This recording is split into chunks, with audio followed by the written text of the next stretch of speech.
The Last Ounce of Courage, a movie about family, faith, and freedom. So yeah, if you've seen the trailer for Last Ounce of Courage, you've seen The Last Ounce of Courage. If you haven't seen the trailer for The Last Ounce of Courage, I'll give you a rundown of what's happening here. The summary goes as follows. A man named Bob Revere takes a stand against government powers trying to infringe on his right to worship after his son dies in war overseas to protect religious freedoms of Americans. So yeah, if you haven't caught up on this by now, this is the most blatant, absurd, conservative Christian propaganda movie I've ever seen in my entire freaking life. First of all, okay, Bob Revere. That's the most American name of all time. Seriously. Even the actor looks freaking patriot. Just look at him. Then we have Bob Revere's son, who inspires him to go out and fight for his freedom. And this kid, there's just something about him. He looks like one of those stuck-up conservative teenagers who are like, yeah, I'm pro-life. Got a problem with that, homo? We just look at him, for God's sake. Which reminds me, there's also a character in this movie who plays the director of the school play that's just riddled with a plethora of dang communist liberal propaganda. I mean, the movie never states this, but this guy, he is so gay. We also have the main antagonist of this movie that goes by the name Warren Hammerschmidt. Here we go, the two antagonists of this movie. A Jew and a gay person. Oh man, their target audience is gonna eat this up. That's the cast of this movie in a nutshell. That's really all you need to know. So yeah, while I was watching this movie, I was like, what twisted universe does this movie take place in?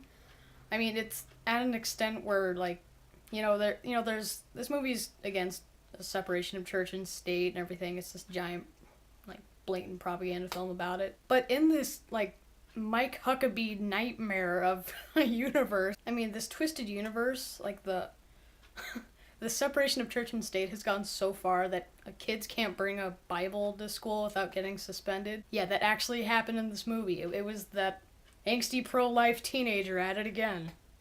And not only are kids getting suspended from school for bringing Bibles to school, but they're changing Christmas break to winter break. So this is basically how this kind of propaganda works. They take something completely ridiculous and out of proportion that would never happen in America, like I mentioned, getting suspended from school for bringing a Bible to class.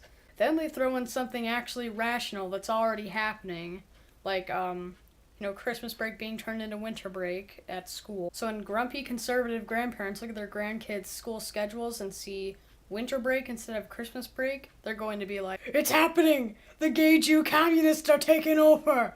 No! Yeah, you don't need to be an expert on, like, propaganda methods to figure that one out. Also, back to this twisted universe thing. So, yeah, like I said, Bob Revere's son, Bob Revere. I still can't get over that name.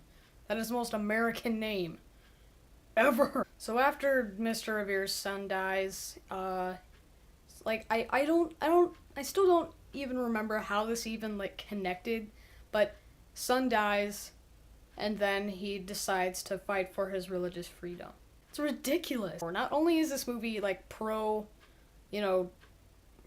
only is this movie anti-separation of church of state propaganda, it's also pro-war propaganda.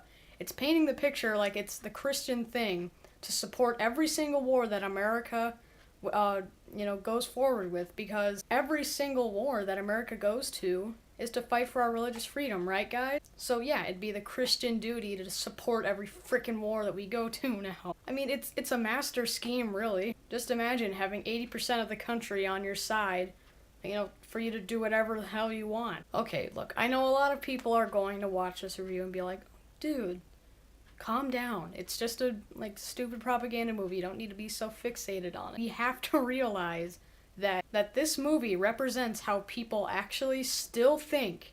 People still think that gays shouldn't be able to get married in all 50 states. People are still convinced that Christians are the ones being oppressed against, even when we're forbidding Muslims to build mosques wherever they want to.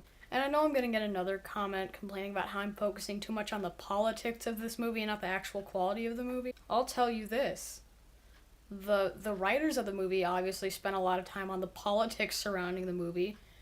It's it's obvious they did not care about the movie itself at all. So why should I? Why should I even go into the acting and everything if the writers clearly did not care about it at all? That being said, I'm going to talk about the quality of this movie. I mean, here it goes. The writing was lazy and uninspired. Like, it is so bad. Like, I practically knew what every single person was going to say and how they were going to react to it. It was so bad. The acting was god awful. You know your movie's bad when your standout acting roles from the guy in Walker, Texas Ranger, and Armageddon. The pacing was awful. It was predictable as hell. And it was completely, like, blown out of proportion, melodramatic. I mean, they tried to get you to care so much, and you just didn't. And if it weren't for the unintentionally hilarious moments in this movie, it would not have held my interest past like 10 minutes. I mean, there was really one awesome opening scene though, where that guy from Armageddon's like on a motorcycle with an American flag attached to the back, and he's just like riding down freeway, like monologue about freedom. It's the coolest thing ever. But like, I felt like such a patriot after watching that.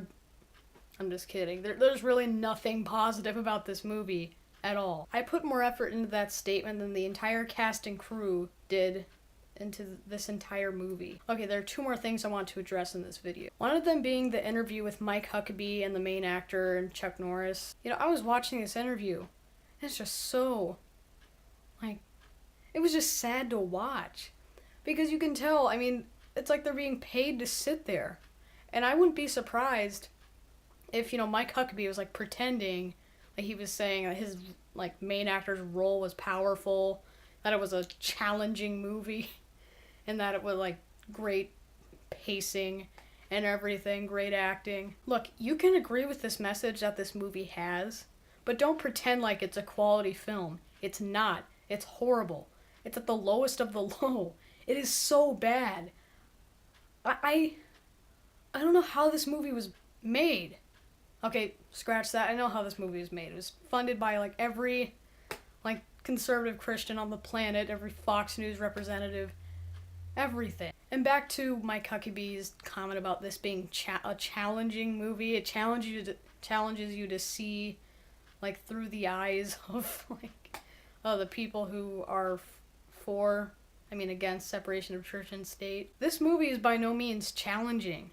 Zero Dark 30 is challenging. The Master is a challenging movie.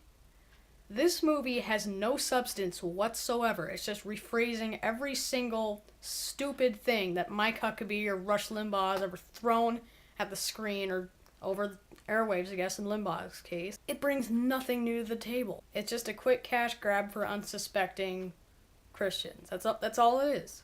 The one thing that really made me mad in this interview, though, this Bob Revere guy, even said, he was listing off these things, just like the movie was doing. He's like, oh yeah, they're changing Christmas break to winter break, and oh yeah, and children can't pray in church anymore. And also in this interview, one more thing, it is just so much pandering. I mean, there's always, for example, this is what he says. He's like, blah, blah, blah, blah, military, pause. Audience is like, oh yeah, I'm a conservative Christian, clap, America, yeah, war, military, yeah, America. But like I said, they're pandering so much. They're like, oh, the 3 F's, I decided to act in this movie because of America, the 3 F's, family, freedom, and faith. Jesus, America. He also talks about how this is a nonpartisan film. This isn't a Democrat thing. This isn't a Republican thing. I got the DVD of this movie from my local library. Look, yeah, right here. And I come home, put it into my computer because I'm looking for something to rage at. So I put the DVD in my computer, and in the special features, it's something called Stand USA. I'm like, oh, what's this? I want to check this out. It links me to a website with the tagline being, the world's only social media community for conservative Americans. Like I said, nice try. It also happens to be directed by the person who directed 2016 Obama's America. The last thing I want to address here is the blatant inflated ratings on sites like Amazon and IMDb. I mean, it is so ridiculous. I mean, this movie is so bad. Like, it is really, it's just a bad movie. And for a movie of this low budget that people, like, not many people saw, these numbers are ridiculous. So here's the stats for the fake reviews on Amazon as of right now. 140 5-star reviews, 5 4-star reviews, 4 3-star reviews, 3 2-star reviews, and 5 1-star reviews. Freaking ridiculous. I mean, you're not fooling anyone. I mean, and I'm looking at the comments on the 1-star reviews. It's all just like copied and pasted messages. It's like, yeah, I didn't like this movie. Yeah, it's like, you're not a true Christian. You're not a true Republican. There's even one. It was so ridiculous. It was comparing President Obama to Joseph Stalin. You know, like, praising Sarah Palin. Like, I don't even know how Sarah Palin, like, came up in the comment. I don't remember it, you know, word for word. It's also talking about how Obama was admitted to be a Muslim. I mean, it's one thing to be like, oh yeah, I think that guy's a Muslim. But another one to have just false information, be that ignorant, saying that he admitted to being a Muslim. I mean, I know Fox News isn't telling you that. They haven't actually just come out and said, oh yeah, he's a Muslim. Where are you getting your information? So much for nonpartisanship.